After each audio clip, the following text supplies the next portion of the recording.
안녕하세요. 잡시광입니다.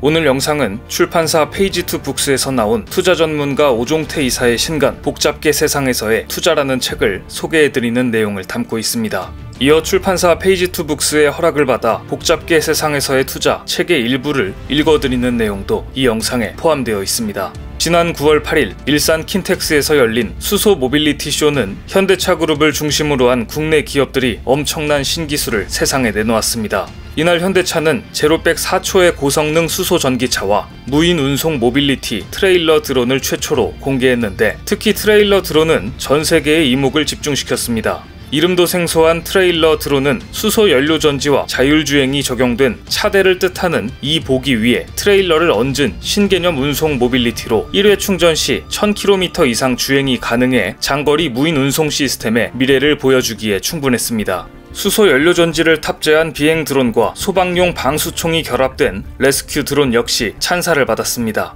레스큐 드론은 모빌리티로 드론을 띄워 재난 현장을 촬영하면서 방수총을 가동해 화재를 진압하고 인명을 구조하는 장비로 원격 주행과 자율주행이 모두 가능했습니다. 이날 한국 기업들은 미래 모빌리티 분야에 천문학적인 투자도 선언했습니다. 앞으로 현대차가 1조 1000억 원을, SK그룹은 18조 원을 투자하는 등 수소 모빌리티의 생산, 유통, 공급에 이르는 전 과정을 통합 운영하는 수소 밸류체인을 출범시키면서 앞으로 수소 사회를 주도하겠다고 선언했습니다.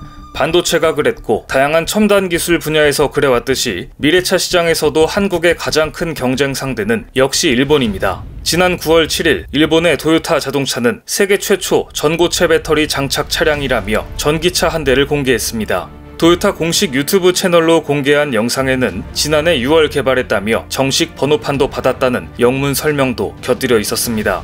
전고체 배터리는 전기차 산업을 바꿀 수 있는 획기적인 기술, 꿈의 배터리로 불립니다. 현재 리튬이온 배터리는 액체 상태의 전해질을 사용하는데, 전고체 배터리는 고체 상태의 전해질을 사용해 폭발이나 화재의 위험성은 적고 주행거리는 길게 할 수 있기 때문입니다. 도요타는 이날 2030년까지 미래차 개발, 전고체 배터리 개발에 16조 원을 쏟아붓겠다는 장밋빛 계획을 공개했습니다. 그런데 이상한 게 있었습니다. 16조 원을 투자하겠다는 공약만 있을 뿐 배터리 공장 증설 계획을 포함한 구체적인 방안은 내놓지 않았습니다. 보통 기업이 투자 계획을 발표할 때는 구체적인 액션 플랜도 함께 공개합니다. 예를 들어 배터리의 경우 양산이 가능한 기준에서 계면 저항이나 낮은 이온 전도도 등 전고체 배터리의 단점을 안정적, 경제적으로 해결했는지, 또는 얼마나 기존 배터리의 가격을 따라잡을지 구체적인 계획과 방향성을 밝히는데 도요타는 아무것도 제시하지 못했습니다.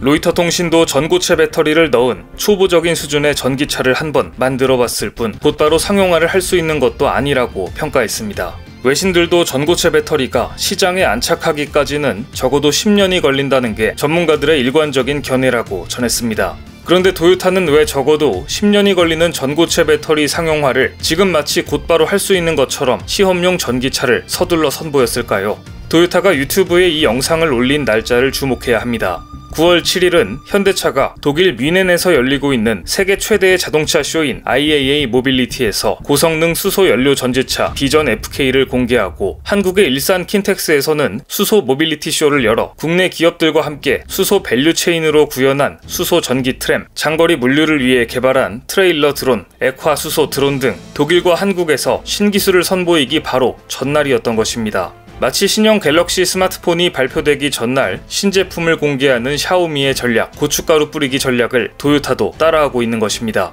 실제 많은 전문가들이 도요타가 급했다, 도요타의 다급함이 엿보였다고 이야기합니다.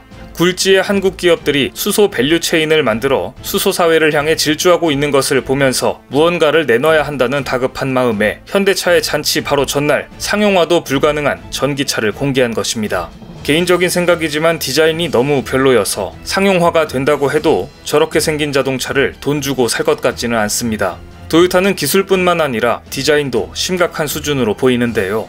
중요한 것은 세계적인 경쟁력을 갖고 있는 한국은 이미 일본이 긴장할 정도로 전고체 배터리를 개발하고 있다는 사실입니다. 삼성 SDI는 이미 국제 전기자동차 엑스포에서 전고체 배터리를 선보인 바 있습니다. 2027년부터는 전고체인 8세대 배터리를 양산한다는 계획입니다. 한국의 8세대 배터리는 1회 충전 시 주행거리가 현재의 2배 수준인 900km 이상이 될 것으로 보고 있습니다. LG화학은 아예 배터리의 판을 바꿀 준비를 하고 있습니다. 가격 혁신을 코앞에 두고 있는데요. LG화학은 2025년을 목표로 코발트 프리 배터리 양극재를 개발 중입니다. 만약 LG가 이 기술을 상용화 시킨다면 전기차용 배터리 가격을 대폭 낮추는 새로운 기술이 될 것입니다. LG화학은 니켈, 망간, 알루미늄 조성의 양극재로 코발트 프리를 구현하는데 코발트 프리뿐만 아니라 NMA 양극재를 개발한 업체는 아직까지 LG화학이 유일합니다. 한국의 배터리 기술이 이렇게 최고 수준에 이르자 결국 미국은 토요타가 발표한 전고체 자동차가 무색하게 한국의 손을 들어주는 공식 발표를 했습니다. 돈 그레이브스 미국 상무부 부장관은 미 반도체 배터리 공급망 회복과 한미 산업협력의 기회 웨비나에서 코로나19로 취약점이 드러난 반도체와 배터리 산업의 공급망을 회복하는데 한국과 같은 동맹과 협력하는 것이 필수적이다. 삼성전자, SK하이닉스가 미국 내 투자 확대 계획을 발표했으며 한국과 미국의 협력은 이미 비즈니스상에서 잘 진행되고 있다. 앞으로도 상호 발전을 위한 양국 간 투자가 이어지길 기대한다고 밝혔습니다. 존 네퍼 미국 반도체 산업협회 회장도 최첨단 반도체 기술력을 보유하고 있는 한국 기업들과 협력하는 것은 미국의 산업 역량을 키우는 데 중요하다. 미국 의회에서 반도체 제조 인센티브 법안을 시급하게 처리해야 한다고 강조했습니다. 결국 앞으로 다가올 4차 산업혁명 시대에 미국과 중국의 경쟁 구도에서 반도체, 배터리가 승부를 결정짓는다고 해도 과언이 아닙니다. 그런데 이 분야의 열쇠를 한국이 쥐고 있으니 미국은 한국과 긴밀한 산업 협력을 이어나가야 한다는 것이 미국 상무부의 공식적인 입장인 것이죠. 따라서 많은 투자 전문가들은 미중 갈등 속에 한국에게 엄청난 기회가 열릴 것이며 이 가운데 투자의 기회가 있다고 이야기합니다. 어찌 보면 너무나 당연하고 합리적인 기회로 보이는데요. 하지만 최근 투자 시장은 기업과 시장을 고려한 가치 투자라는 말이 무색할 정도로 혼란스럽습니다. 과거에도 이러했으니 이제는 이런 사이클이 올 것이다 라는 전문가들의 예상이 빗나가는 것을 자주 볼 수 있는데요. 지난 4월 경제 팟캐스트 1위 신과 함께 3프로TV에 출연한 타이거 자산운용 오종태 투자전략 이사는 상당히 흥미로운 이야기를 전했습니다.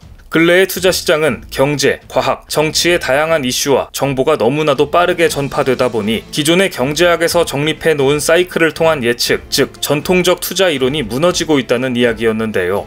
복잡계 세상이라고 정의 내리며 최근 시장을 설명한 이 강연은 3프로TV에서 폭발적인 반응을 보이며 레전드 강연으로 불리고 있습니다.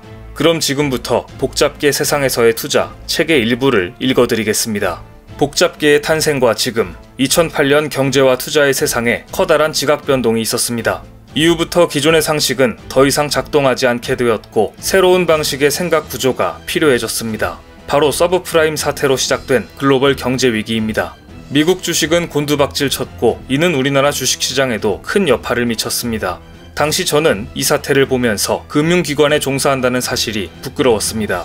결국 금융권이 하고 있는 행동이 사람들이 살고 있는 집을 빼앗는 일이 되었다는 사실에 어처구니가 없었고 그전까지 호시절을 누리던 금융권은 글로벌 경제 위기를 통해 이러한 위기 대처 능력이 없다는 것을 여실히 보여주었습니다. 결국 글로벌 경제 위기는 지금까지 세상을 바라보던 시각을 바꾸게 한 엄청난 사건이었습니다. 기존의 경제 논리로는 해석할 수 없었던 요소들이 모여 연쇄적인 경제 위기를 불러일으켰죠. 단순계로 바라보던 시각을 복잡계로 이동시키는 분수령이 된 사건이었습니다.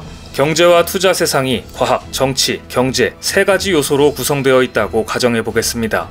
2008년 이전에는 투자 세상에서 경제의 비중이 가장 컸습니다. 이때 경제 논리를 가지고 있던 사람은 세상을 살아가기 어렵지 않았죠.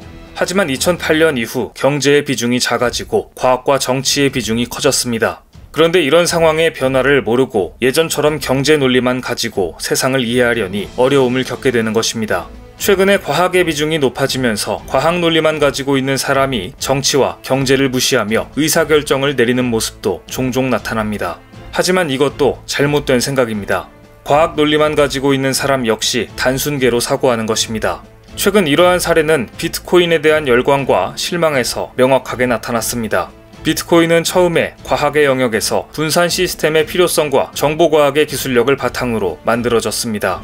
시간이 흐르자 경제의 영역에서도 이러한 현상에 동의하는 사람들이 늘어났습니다. 경제와 과학의 관점을 가진 사람들이 비트코인 거래를 시작했고 큰 변동성을 경험하면서 투자에 참여하는 사람들의 범위가 지속적으로 늘어났습니다.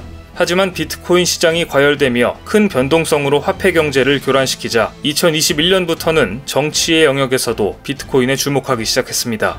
이 과정에서 처음 과학이론만으로 비트코인에 접근한 분들 중 몇몇은 자신이 가장 최신의 지식을 가지고 있다고 생각하며 현재의 비트코인을 과학의 원리로만 바라보려고 합니다. 이런 방식의 결과는 실패가 될 확률이 큽니다. 최신의 지식이라도 단순하게 적용하면 이는 무모한 결과를 가져올 수 있습니다. 잘 들으셨나요? 이 책은 단순한 주식 투자 서적은 아닙니다. 종교와 정치를 기반으로 한 과거의 경제 메커니즘과 산업혁명, 석탄, 석유 등 자원을 기반으로 한 근현대의 경제, 그리고 앞으로 다가올 과학과 데이터를 기반으로 한 예측할 수 없는 복잡계에 대한 통찰을 제시하고 있는데요. 개인적으로 복잡계 세상이라는 단어에 크게 공감했습니다. 투자를 생각하지 않더라도 복잡계 세상은 이미 다가오고 있기 때문입니다. 이미 IT 시스템을 바탕으로 엄청나게 많은 양의 정보와 지식이 실시간으로 사람들에게 제공되고 있고, 조만간 우리가 맞이할 6G, 양자 컴퓨팅, AI 등을 기반으로 한 디지털 혁신은 인간이 그간 쌓아놓은 가치 판단의 메커니즘을 완전히 뒤집어 놓을 것입니다. 이런 기술은 우리의 일상을 한층 편리하게 만들어 주겠지만, 다른 한편으로는 예측 불가능한 세상이 펼쳐질 수도 있습니다. 예측 불가능한 세상을 살아가기 위해 우리가 받아들여야 할 사고방식의 변화와 그에 따른 투자 방법을 얻고 싶으신 분들께 출판사 페이지2북스에서 나온 복잡계 세상에서의 투자를 추천드립니다.